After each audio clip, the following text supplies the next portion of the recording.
खिलाड़ी हैं जो हमारे अहंकार को मिटिया मेट कर दे सकते हैं, दूसरा नहीं, दूसरा नहीं। इसीलिए ध्यान मूलम गुरु मूर्ति, पूजा मूलम गुरु पदम, मंत्र मूलम गुरु वाक्य, मोक्ष मूलम गुरु का चरणामृत पियो, गुरु की चरण रज लगाओ और गुरु के आगे एक तुच्छ सेवक की तरह रहो, अभी दैन्यता आ जाएगी।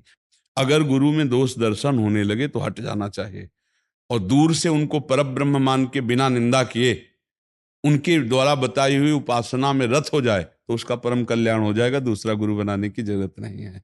परमात्मा प्राप्ति के लिए गुरु कृपा ही। हम तो आपको हाथ उठा के कहते हैं कि गुरुदेव की कृपा के बिना एक कदम नहीं चल सकते, एक कदम भी नहीं चल सकते। हम जैसे भूमि में ही कदम रख सकते हैं, ऐसे हम जीवित हैं, परमार्थ में चल रहे हैं तो केवल अपने गुरुदेव की कृपा से चल रहे हैं, किंचन मात्र कुछ नहीं। केवल वो ऐसे पकड़े हुए हैं तो हम चल रहे हैं, अगर वो ऐसे छोड़ दें तो धम्म से गिर जाए। गुरु कृपा ही केवलम, गुरु कृपा है। वो दैन्यता गुरु कृपा से आती। महाराज जी धन्य भाग है आपकी कि आप दैन्यता चाहते हैं। हाँ, परम कृपा है वैष्णव आचार्यों की। बस चुपचाप चलते रहिए, किसी की निंदा मत करना और किसी के दोष दर्शन मत करना, बस इसी से दैन्यता आ जाएगी।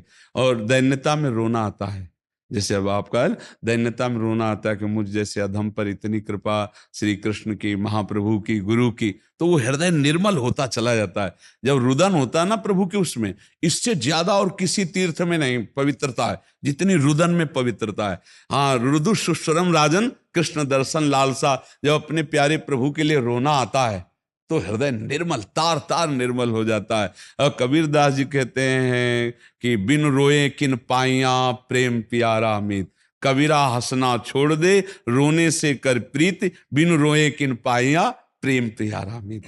पर भगवान की तीन प्रकार की लीला है, एक है सृजन और एक है पालन और एक है संहार। और तीनों लीलाएं होंगी, पक्का होंगी। जैसे सृजन जरूरी है, पालन जरूरी है, ऐसे विनाश भी जरूरी है। तो देखो, इस शरीर को कहा गया विनाशी और इस लोक को कहा गया मृत्यु लोक।